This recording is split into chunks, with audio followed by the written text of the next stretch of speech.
बेटा, तुमने ये क्या कर दिया? क्या आवश्यकता थी तुम्हें किले तक आने की? अरे उस हैवान से निकाह करने के लिए तुमने रजामंदी ही क्यों दी? राणा जी, आप ही कुछ कीजिए ना। हम मस्तानी को उस कायम के हरम का हिस्सा नहीं बनने देंगे। अम्मी, जो मुकद्दर में लिखा है वही होगा। और आप दोनों जानते हैं कि मस्तानी ने अपना दिल सिर्फ बाजीराव को दिया है। इतने साल जिसका इंतजार किया, आज किस्मत ने उसे हमारे सामने लाकर खड़ा किया। अब आगे जो भी होगा हमें मंजूर है, और हम भी देखना चाहते हैं कि बाजीराव जैसे योद्धा के सीने में दिल धड़कता है या नहीं। मस्तानी, ये तुम क्या कह रही हो? अम्मी, ये सिर्फ हमारा इम्तिहान नहीं है, कि बाजीराव की भी आजमाइश है कि बाजीराव और मस्तानी की किस्मत की लकीरें मिलती हैं या नहीं। अगर आज वो हमें बचाने के लिए आ गए तो हम इसे ऊपर वाले का इशारा समझेंगे।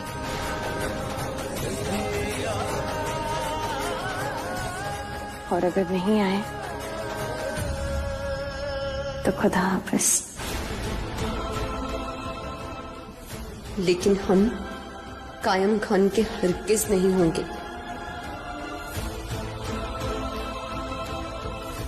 बेटा, प्रेम भी करती हो और इम्तिहान भी लोगी। इम्तिहान तो हम सब दे रहे हैं बाबा। आप, अम्मी, मैं, पूरा बुंदेलखंड। जानता हूं बेटा, परंतु ये परीक्षा बहुत कठिन है। इसे पार करना आपके दरिये को पार करने जैसा है। अगर बाजीराव चाह भी ले तो यहां तक कैसे पहुंचेगा बेटा? हम बहुत अंदर तक आ चुके हैं। बाजीराव का पूरे सैन्य बल के साथ यहां तक पहुंच पाना नामुमकिन है। तुम्हारे बाबा सही कह रहे हैं। जी,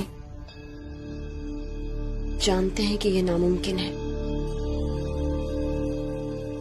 और अगर मुमकिन होता तो मोहब्बत ही क्यों करते। और अब अगर मोहब्बत की है तो इस कदर करेंगे कि तारीख याद रखें।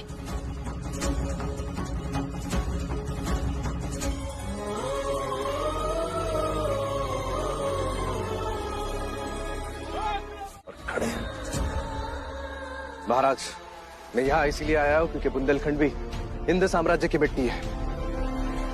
मेरा यहाँ आना और इस मिट्टी की रक्षा करना मेरा धर्म है।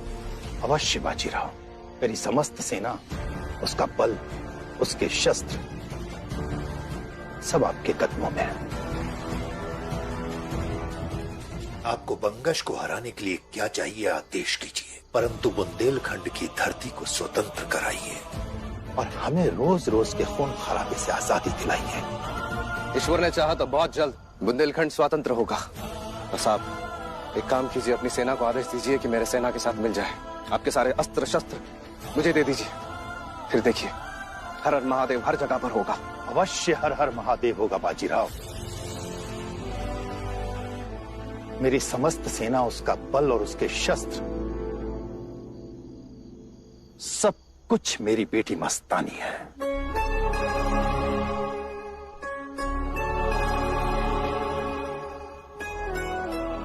अभी तक इस असंभव लड़ाई को इसी ने जारी रखा है, वो भी बिना किसी की मदद के। अब आपको भी मस्तानी से इतनी आसानी से छुटकारा नहीं मिलने वाला। कहीं अफसोस तो नहीं है आपको? बिल्कुल नहीं। पर जब अगली बार तुम्हारे पास तलवार फेंको तो उसे उठा लेना, क्योंकि दुश्मन और मौत कुछ कर नहीं आती मस्तानी।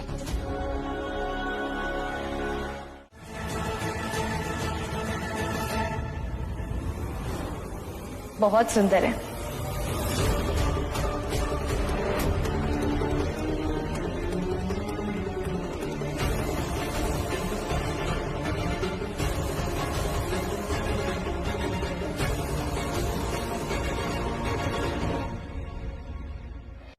सासू माँ, ये हमें नहीं पता सच में।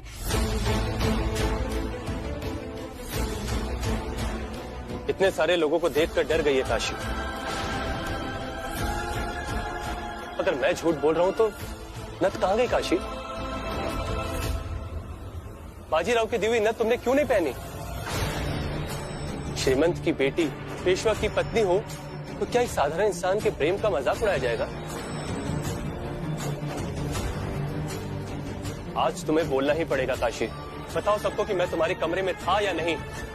मैंने तुम्हारा हाथ पकड़ के तुमसे अपने दिल की बात कही थी या नहीं?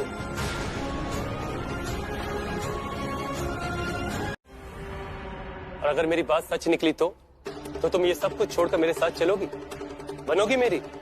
कभी नहीं, ना इस जन्म में ना अगले 7 जन्मों में। ये सब बड़ी बड़ी बातें होती हैं जन्म जन्म के साथ की। तुम्हारा भी पूरा हक है एक नया रिश्ता बनाने का। और ये क्या तुम बाजीराव का नाम जप रही हो? क्या जाने वो इस वक्त इसके साथ हो?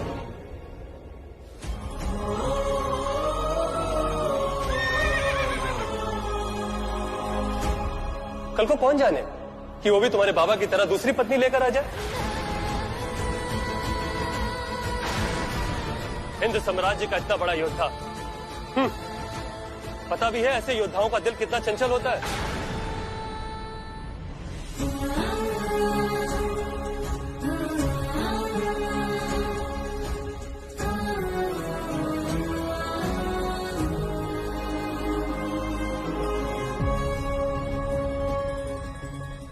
ये सब छोड़ो काशी, मेरी ओर देखो।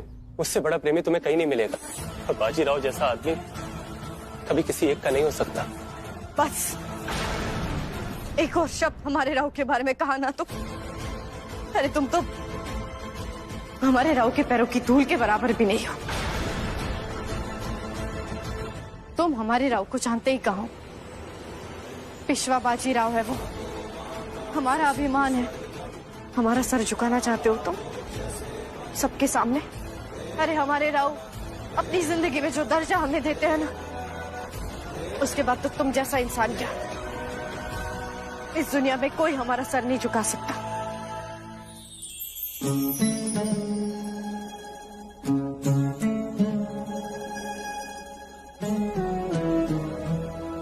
इन खोखली तारीफों में बस एक ही तारीफ सच निकली,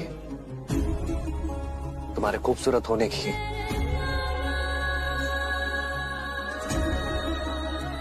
अगर तुम्हारे वीरांगना होने की तारीफ भी सच निकलती तो मुझे बहुत खुशी होती।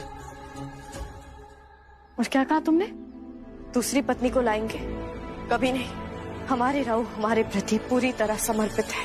काशी, मेरा वचन है तुम्हारे प्रति हर कर्तव्य का पूरी तरह से पालन करूंगा। और मेरे शरीर पर और मेरे दिल पर हमेशा हमेशा के लिए तुम्हारा अधिकार है काशी। घर में तो क्या, कभी अपने मन में भी किसी को नहीं लाएंगे राव। मस्तानी के हुस्न के जादू में गिरफ्तार होते चले गए। अब देखिए अपना हालत।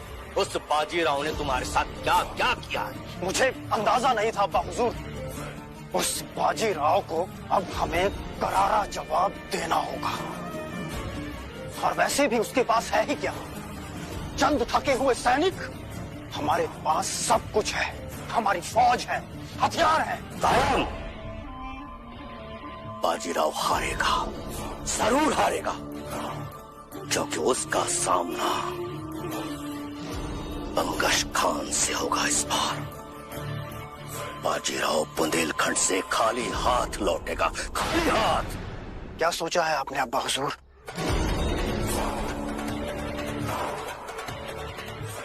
तुम्हारी तरह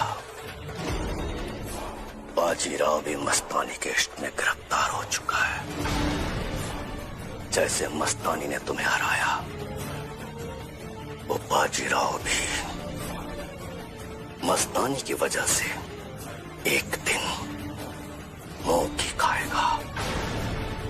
हमारे पूरे 40,000 फौजियों को तैयार करो। बंगश इस जंग पर खुद जाएगा, खुद।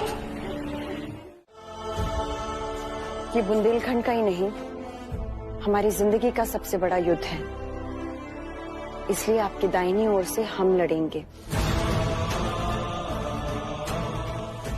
अपने आसपास देखो मस्तानी, ये सभी मेरे सेना के सबसे बेहतरीन योद्धा है। इन्होंने अपनी जान पर खेल कर मेहनत करके इस जगह को बनाया, और तुम ऐसे चलकर आती हो मेरे पास और कहती हो तुम मेरे दाएं तरफ से लड़ोगी। असंभव। इस जगह को पाने के लिए मेहनत करनी पड़ती है, अपनी जगह खुद बनानी पड़ती है। तो हम बनाएंगे वो जगह। अब बताइए हमें क्या करना होगा। मस्तानी,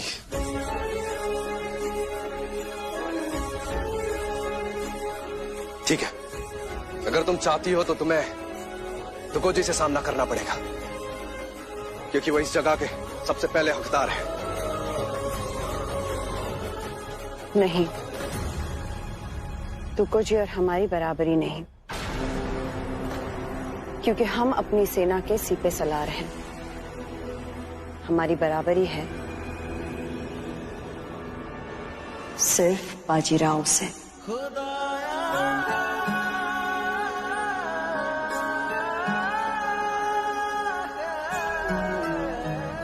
बेटा मस्तानी, तुम्हारी मांग नाजायज है, तो हम लड़कर उसे जायज बना देंगे।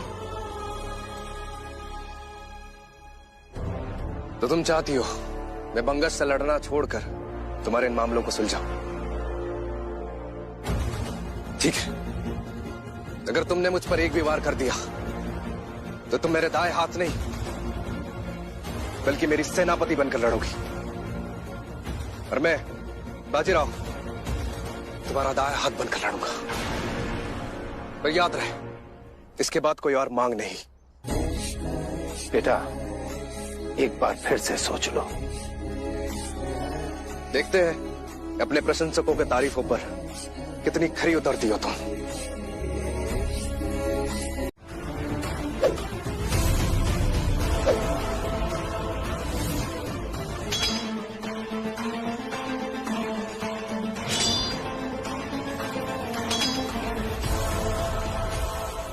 यही तो फर्क है एक राजकुमारी में और योद्धा में।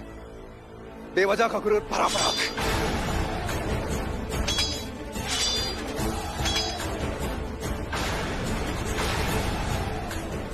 किसी दिन मिट्टी में या धूप में मेहनत की होती तो पता चलता युद्ध भूमि क्या होती है। इस तरह महलों में रहने वाले क्या जाने शौर्य क्या होता है। सावधान मस्तानी, मैं इसी मिट्टी में पला बड़ा हूं। बेकार की बात नहीं कहूंगा, बस इतना कह सकता हूं कि तलवार जब बदन पर लगती है तब ये नहीं सोचती कि इससे निकलने वाला खून राक्षसी है या आम इंसान का। फिलहाल तो तलवार से ज्यादा आपकी बातें चुभ रही हैं।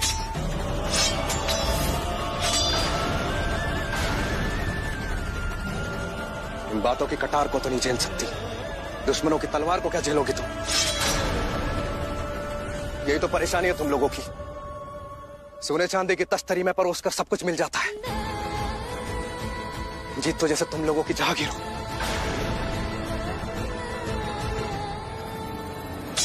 हम भी पूरी तरह से राशि नहीं, आप ही की तरह मिट्टी के बने हुए हैं। एक राजा और एक नाचने वाली की बेटी है।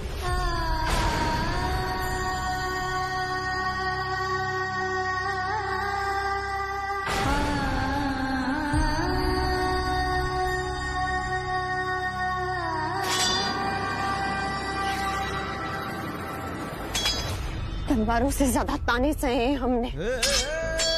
लोग नाजायज बुलाते हैं हमें।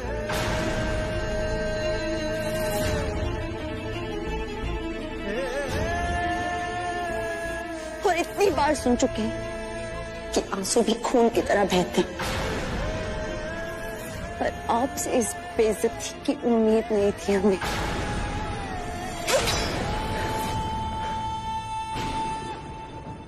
हाँ, हमारे बाबा के लाड ने हमें राजकुमारी बनाया। कहीं और होते तो तवायफ कहलाते। हमने लड़ना सीखा क्योंकि हमारे बाबा एक योद्धा है। उन्होंने हमें तालीम दी क्योंकि वो जानते कि हमारी जान पर खतरा बन सकता है। मेरी काशी, तुम ठीक तो? उम्मीद है तुम्हें नींद तो ठीक से आती होगी। मैं तो अभी सो नहीं पाया। कई दिनों से तुम्हें पत्र लिखने की सोच रहा था, लेकिन युद्ध में व्यस्त था। आज थोड़ा समय मिला तो लिखने बैठ गया। तुमने कहा था अपनी एक एक बात बताना, तो जानती हो मैं यहां एक बहुत ही बेजोड़ लड़की से मिला।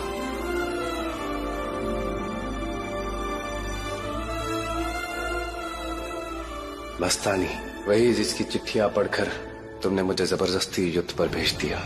कहने को तो राजकुमारी है, लेकिन बिल्कुल जमीन से जुड़ी जबरदस्त योद्धा, अपने धुन की पक्की, मेरी तरह।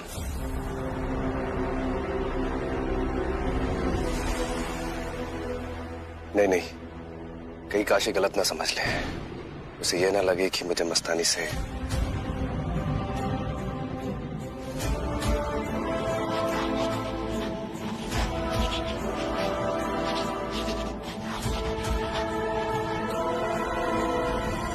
सदाशिव।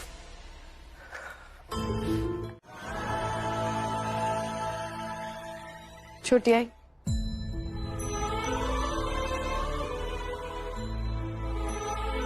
हम जानते हैं कि आप हमें कभी श्राप नहीं देंगे। आप चाहे ना चाहे, आपकी ममता हमेशा हमें आशीर्वाद देगी।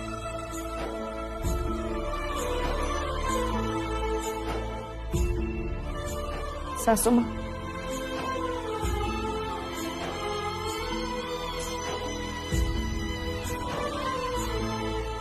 माफ करना, लेकिन अब जो हम करने वाले हैं वो करने के अलावा हमारे पास और कोई रास्ता नहीं।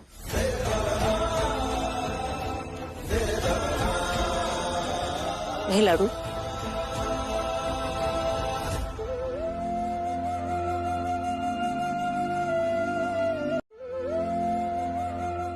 राव भले ही यहाँ ना हो, लेकिन उनका प्रेम हमें हिम्मत देगा।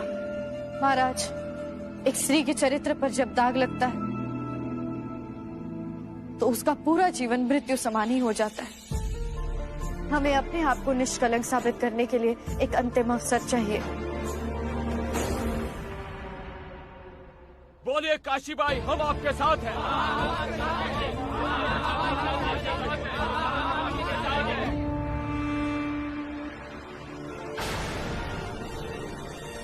काशीबाई ने पूरी निष्ठा के साथ इस पेशवाई की सेवा की है। जब उन्होंने हमारे लिए इतना कुछ किया है तो हमारा भी फर्ज बनता है कि हम उनके लिए कुछ करें। हम काशीबाई को एक और मौका देते हैं अपने आप को निर्दोष साबित करने के लिए।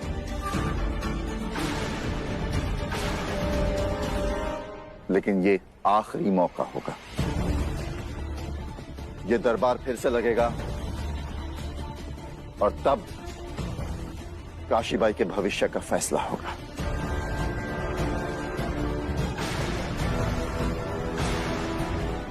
खबर नहीं।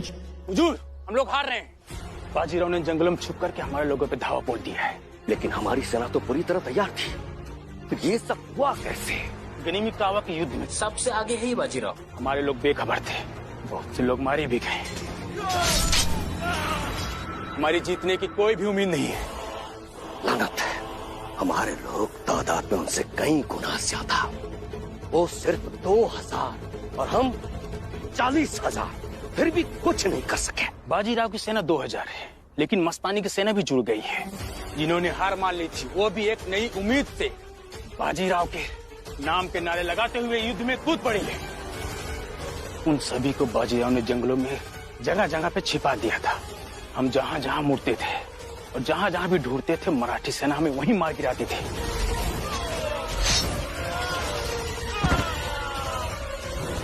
मतलब बाजीराव कुछ भी कर सकता है। सुनो, हमारे फौज को वापस बुला लो। औरंग, हुजूर।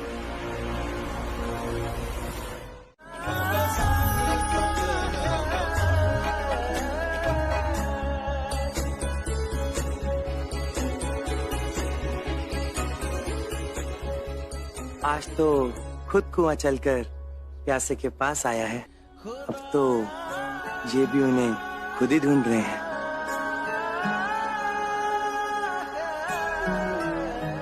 रूहानी बेगम जी। हमारी बेटी मस्तानी कहाँ है? राणा जी, मैं भी उसी को ढूंढ रही हूँ।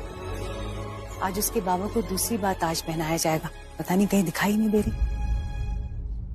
दीवानी है,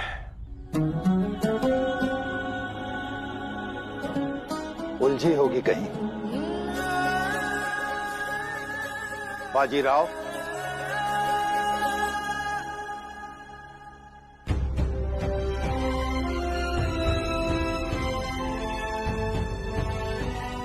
बाजीराव, हम चाहते हैं कि आप अपने शुभ हाथों से हमें ताज पहनाएं। आखिर ये ताज आपने ही तो जीता है और इस पर आपका ही हक है। नहीं महाराज, ये आपका था और हमेशा आप ही का रहेगा। मैंने तो बस इसे बचाया है। वैसे हमारे देश में एक कहावत है, जब जब घर टूटेगा पड़ोसी आकर लूटेगा।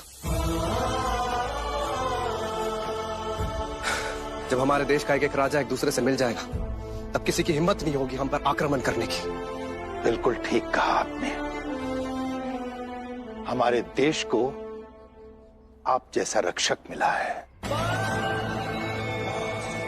आप जैसा वीर योद्धा मिला है। लेकिन महाराज, इस ताज को सिर्फ मैंने ही नहीं बचाया है, इसमें आपकी बेटी मस्तानी का भी बहुत बड़ा हाथ है। इसलिए ये सम्मान उसका भी है।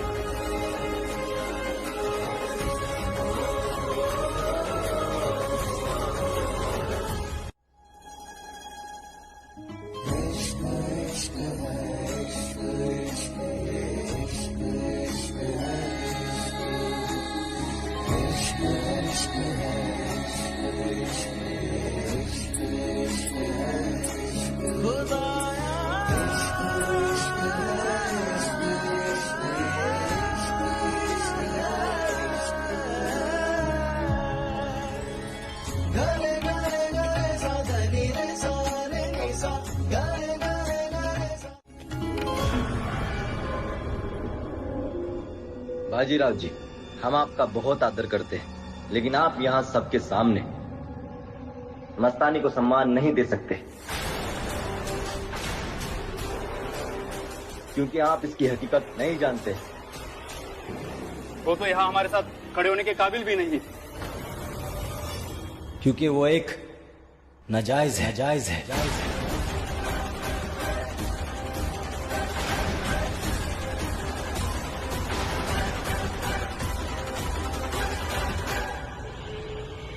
नाजायज नहीं,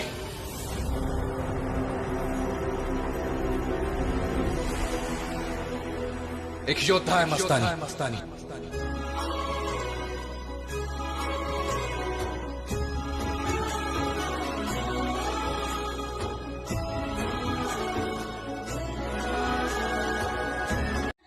फिर अब पता चल गया है, मस्तानी एक बहुत ही बेहतरीन तलवारबाज है।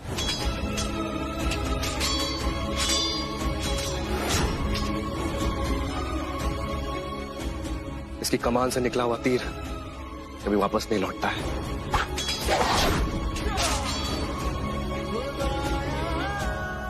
इसका तेज इतना है कि दुश्मनों के पसीने भी बह जाते हैं। ये सिर्फ दिखने में ही नहीं, बल्कि मन से भी सुंदर है, जिससे नजरें हटाना मुश्किल है। तो ऐसी लड़की नाजायज कैसे हो सकती है?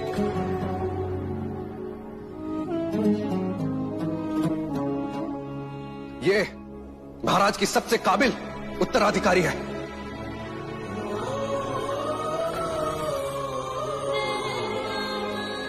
जब मैं पहली बार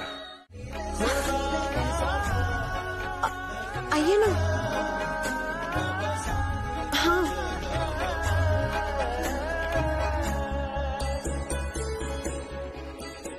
आप यहाँ? मेरे पास तुम्हारे लिए कुछ है मस्तानी।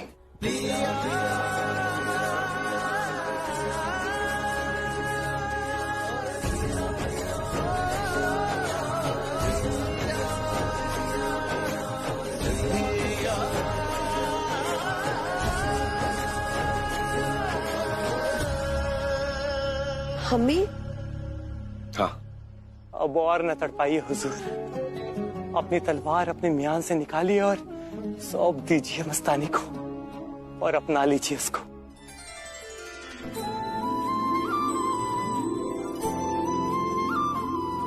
नाडू, ये क्या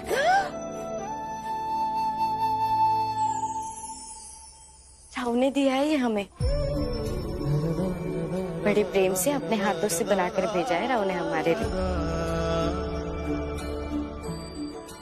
इसमें हर उस जगह की यादें हैं काशी, जहां से मैं गुजरा हूं। ये यादें और इनकी सुगंध मैं तुम्हें भेज रहा हूं। लगता है तुम यही हो मेरे साथ। अच्छा दो, मैं पहना दे? नहीं। हीरे मोती जेवर इन सबसे ज्यादा मूल्य रखते हैं ये पत्थर हमारे लिए। इसे या तो राव हमें पहनाएंगे अपने हाथों से, या तो फिर हम खुद ही पहन लेंगे।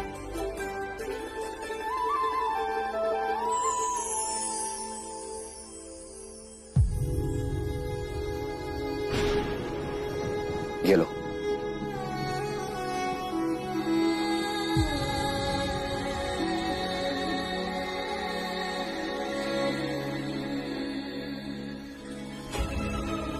ये तुम्ही ने मुझे दिया था ना, तो चलो बांध दो मेरे हाथों पर।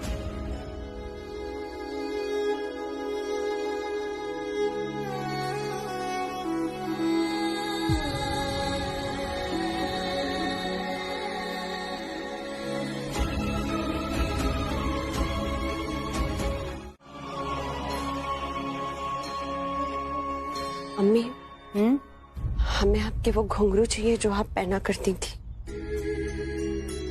अम्मी, उन घुंघरुओं की झनकार सीधे दिल तक पहुंचती है, पर उस झनकार के लिए हम कुछ भी सह सकते हैं। हमारे पास वक्त नहीं है अम्मी, हम और इंतजार नहीं कर सकते। हम सीधे उनके दिल में उतरना चाहते हैं। अरे ये कैसी नादानी है?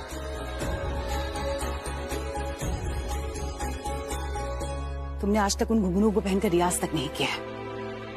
अम्मी, बाजीराव बुंदेलखंड छोड़कर हमारे बिना नहीं जा सकते।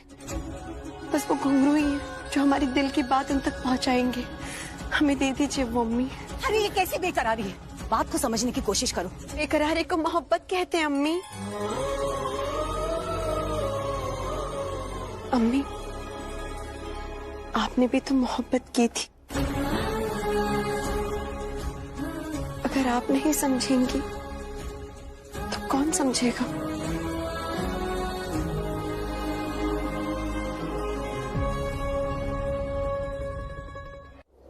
ये जो तमाशा चल रहा है ना सभा में, इसे अपनी हार मान लो और बस रुक जाओ यहीं पे। इस घिनौने प्रकरण में तो तुम्हारी जीत होने से रही। तुम्हारी आई तुम्हारे खिलाफ है, तुम्हारा भाई तुम्हारे खिलाफ है। कैसे गलत साबित करोगी उन्हें? कितना अपमान करवाओगे अपने आप का? पेशवाई तो तुम्हारे हाथ से जा ही रही है। कम से कम अपना मान सम्मान तो बचा। इस घर का, इस कुल की मर्यादा का जरा सा तो ख्याल करो काशी। देखो काशी, मैं बात करूंगी छत्रपति शाहू महाराज से। ये सुनवाई बर्खास्त करूंगी। बस यहीं रुक जाओ, आगे मत बढ़ो। आप एक नाम बोल रही है सासू माँ। हमारी छोटी आई और भाऊ के साथ साथ हमारी सासू माँ भी हमारे खिलाफ है।